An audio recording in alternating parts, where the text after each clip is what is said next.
This story comes from NBC News. Trump administration offers roughly 2 million federal workers a buyout to resign. This is part of that attempt to massively curtail the size of the U.S. government. Now, keep in mind that when these things happen, this will, if this is even legal, which it's questionable whether this is even legal, if it's even legal and some significant portion of these people take a buyout to resign, which, by the way, on an individual basis, I wouldn't fucking blame anybody. No, I wouldn't want to work for these motherfuckers either, right? But like, this will have significant downstream effects on our lives.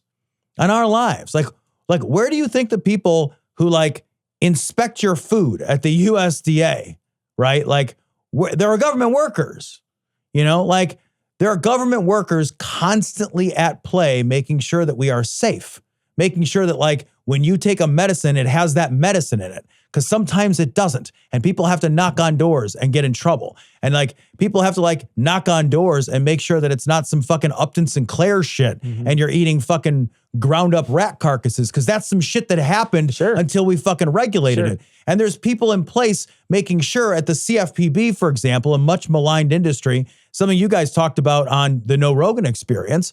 The CFPB is the direct result. They call it like Elizabeth Warren's committee or whatever. It's not her bureau. It's not her bureau. She helped to spearhead it. That's all. That's it. But like, that's the result of the housing crisis crash from 2008 that caused a global recession. Global, because we had unregulated that entire industry. This is like, there are people cheering this because they're sure that these guys are doing nothing but buying $600 toilet seats all day. And these are the people making sure that when you go outside and you fill a fucking prescription at the pharmacy, that it's got what it says it has in there. Yeah. That's important shit, the stuff that they're doing. And I want to point out too, this is in conjunction, right? So these letters go out. By the way, we were contacted by someone who works in the government. They sent us this letter before this story broke. So we were actually sent the letter that everybody else was sent. And this person said, please don't say my name, but like I work for a government agency, and I was sent this letter, and they basically, so I knew this story before I ever even saw this story because someone had sent it to our email. Yeah. And basically what they did was they copied Elon Musk's subject line when he sent this out to Twitter, a fork in the road. They basically copied what Elon Musk did when he asked all these Twitter devs, I will pay you to leave, essentially pay you to leave. Right. You got 9 months worth of pay. You go ahead and leave. All you have to do is reply to this with resign, and you can resign. And they send this form. It's a big, long form that just says, you want to resign, you get 9 months of pay, you're done. That's the end. They are coupling this with the removal of work from home.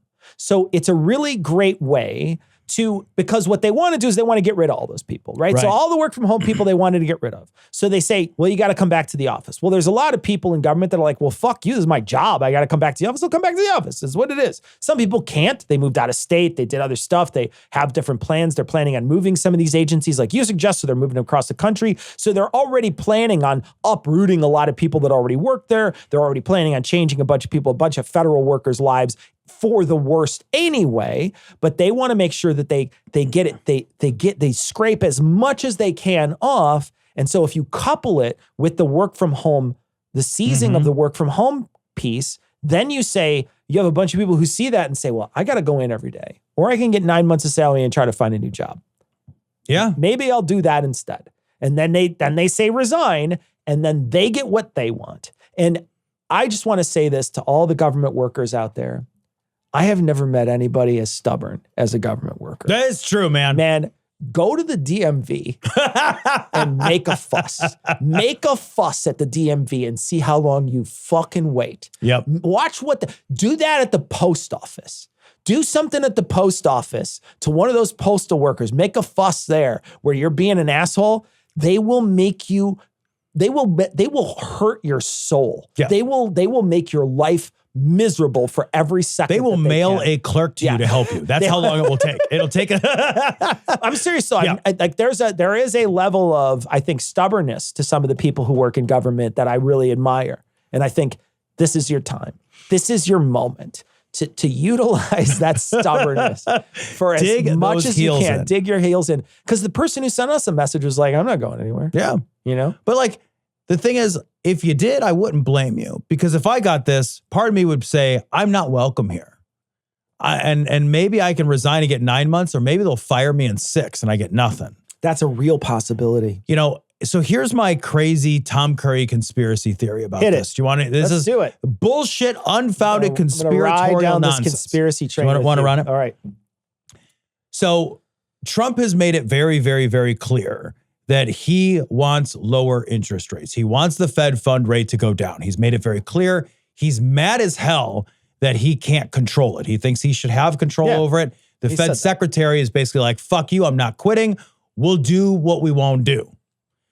However, the Fed funds rate is like, they're looking very heavy at key inflation data. And the most important piece of inflation data that they're looking at is the jobs data.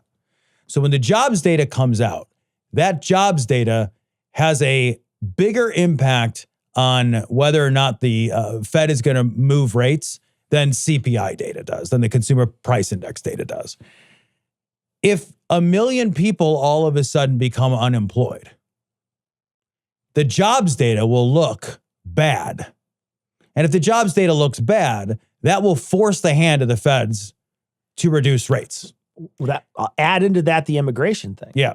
So if you can create a bad month or two of jobs data, not because the economy isn't working well, but because you fired 1 million people, or you forced 1 million people to resign, or even 200,000 or 300,000 would do it. You don't actually have to have 1 million.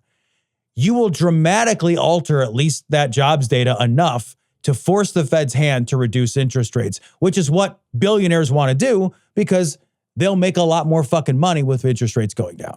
So if I'm a billionaire, this is actually a way for me not to like just curtail the size of the government, but to personally benefit by forcing the Fed's hand to reduce interest rates. I don't know. It doesn't sound like a conspiracy theory. It sounds like an economic theory. And it could, I mean, maybe he's just wants to, there's definitely a piece of it where there's a lot of actors in the government that right now that want to break it. Yes. But maybe there's happy accidents that can be had for his billionaire friends, and they recognize that they're smart enough because they're not billionaires because they're stupid. Right. Right. Other than Trump. He's a billionaire. He's a billionaire because he's stupid. But like all the rest of them, I think, are probably pretty smart dudes, or at least have smart people who work for him. You can afford it. Yeah. That's for sure. But I also think too, if you add the immigration stuff in there, right, make the economy start freaking out because there's, people aren't coming to work. So there's no produce, there's no eggs.